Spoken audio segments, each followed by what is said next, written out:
आत्मा, हे भगवंत हमको छूट दो, हम खूब गंदे आचरण करें और आप हमसे सेव संतरा रुपया पैसा ले लो और आप ऐसा आशीर्वाद दो कि हमारी उन्नति होती रहे, दुख न मिले, हमें सुख ही मिलता है। कभी स्वप्न में भी नहीं हो सकता। तब लग कुशल न जीव कहूं सपने हो मन विश्राम, जब लग भजत न राम कहूं शोक धाम तज काम। ये दुखों का खजाना काम अर्थात इच्छा, इसका त्याग करके भगवान की शरण में होकर जब तक नाम जप नहीं करोगे, स्वप्न में भी तुम्हें विश्राम नहीं मिलेगा। और नाम जप एक गंदे आचरण करने वालों के हृदय में नहीं हो सकता। नाम परम पवित्र है।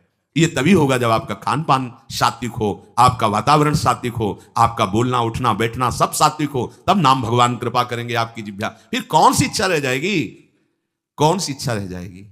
अरे आप विश्वास कीजिए, ये जितनी इच्छाएं हैं सब स्वाप्निक हैं। जब आप सच्चा विवेक धारण करेंगे तो आपसे पूछा भी जाएगा कि जबरदस्ती केवट से कह रहे ले लो, वो कह रहे आप कछुनाथ न चाहिए मोरे, नहीं चाहिए। प्रहलाद जी कह रहे वरदान मांगो, हमारी आज्ञा का पालन करो, तो कह रहे हाँ आपकी आज्ञा का पालन करता हूं, हे नाथ मुझे यही वरदान दीजिए कि आपसे भी कोई इच्छा न रहे। ये वरदान मांगा कि आपसे भी कोई इच्छा। आप सोचो क्या है ऐसा भागवती का रस कि जिसको वो मिला तो भगवान से भी कह देते। और भक्त तो बड़े विचित्र विचित्र है, वो भगवान से कहते तुम्हारी इच्छा क्या है प्यारे, बोलो हम पूर्ण करते हैं। तुम्हारी इच्छा क्या है, हमारी तो कोई इच्छा नहीं, आप बोलो आपकी इच्छा क्या है, आप क्या चाहते हो, मैं कैसे आपको रिझाऊं। ये जब कामना को लेकर के मनोवृत्ति का प्रवाह संसार की तरफ होता है, तब ये कामना ही हमें राग द्वेष में बांध देती है। जो महापुरुषों ने उपासना करके शास्त्र स्वाध्याय करके अनुभव किया है, उसे ध्यान से सुनो। इच्छाओं से बचने का उपाय, इच्छा ही आपके बंधन का कारण है, इच्छा ही जन्म मरण का कारण है। इच्छाओं से बचने का उपाय, कर प्रमाद मत बनो आलसी, करो सुचारु रूप से काम, अपना काम स्वयं करने में लाज बड़प्पन तजो तमाम।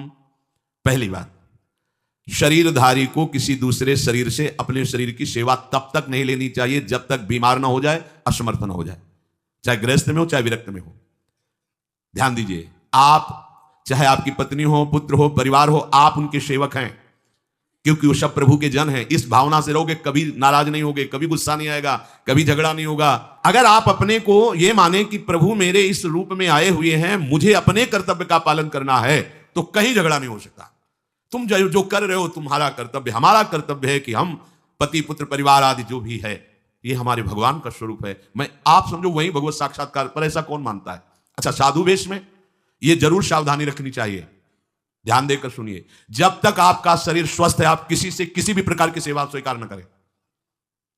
भिक्षान्न के सिवा कोई भी सेवा स्वीकार न करें। अपने शरीर की सेवा तब तक करें जब तक आपका शरीर असमर्थ नहीं हो जाता। असमर्थ हो गए तो फिर हरि ही करें आकर स्वयं, या किसी को भेज दें, उनके बस की बात है। देखो माधवदास बाबा की लंगोटी स्वयं श्री ठाकुर जी महाराज धो रहे हैं।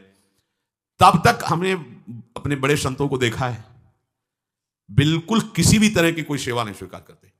अपनी दिनचर्या अपने हाथ से, अपने शरीर की पूरी। आपको क्या हो गया है? आप भी वैसे चलो जैसे गुरुजन चले हैं, भिक्षान्न के सिवा। आप अपनी किसी भी तरह की सेवा किसी से मत करवाइए। आप देखो इच्छाओं का दमन होना शुरू हो जाएगा। यही से इच्छाओं का दमन शुरू हो जाता है। आप सच्ची मानिए, ये जो आप शरीर सुख की आकांक्षा से दूसरे से सुख लेने की इच्छा करते हैं, यही तुम्हारे बंधन का कारण है, यही तुम्हारी दुर्गति, यही तुम्हारी कमजोरी है। जब तक शरीर स्वस्थ रहे, किसी से किसी भी तरह की सेवा मत लो, और अधिक से अधिक सेवा करने का भाव रखो।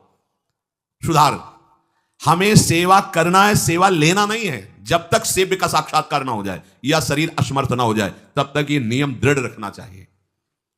गुरुजनों को भी देखा, श्री जी की सेवा कर दो, रसोई के से बाहर शरीर सेवा में कभी भी नहीं। कभी धोखे से ऐसे वस्त्र आदि रह गए और महाराज जी ने धो के जल्दी से फैला दिया तो भी डांट लगी, ऐसा क्यों किया? नहीं रखे थे महाराज जी, हमने ऐसा कर दिया। नहीं, जब तक हम कहें नहीं तब तक नहीं। आज भी सरकार अपने ही हाथ से श्री जी को भोग लगा के ही, सब हैं पर वो अपने ही हाथ से 2 रोटी भोग बना के।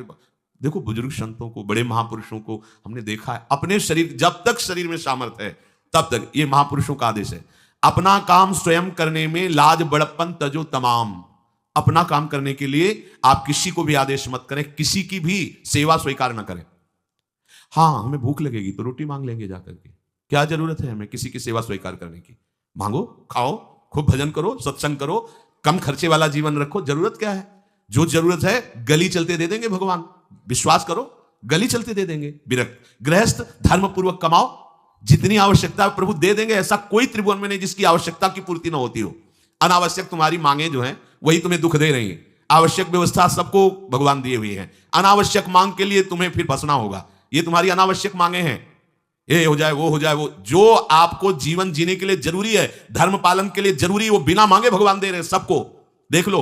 हाँ, आप कि भाई हमको उस परिकर में रहना है, उस कोर्ट से रहना है, वो सब वीआईपी, तो हमको भी उस कोर्ट का, ये मांगे हैं तुम्हारी। तुम्हारा प्रारब्ध जितना है उतना तुम्हें मिलेगा, जो आवश्यक है वो तुम्हें मिलेगा। अनावश्यक मांगे करोगे फंसोगे, अधर्म में कूदना पड़ेगा तुम्हें।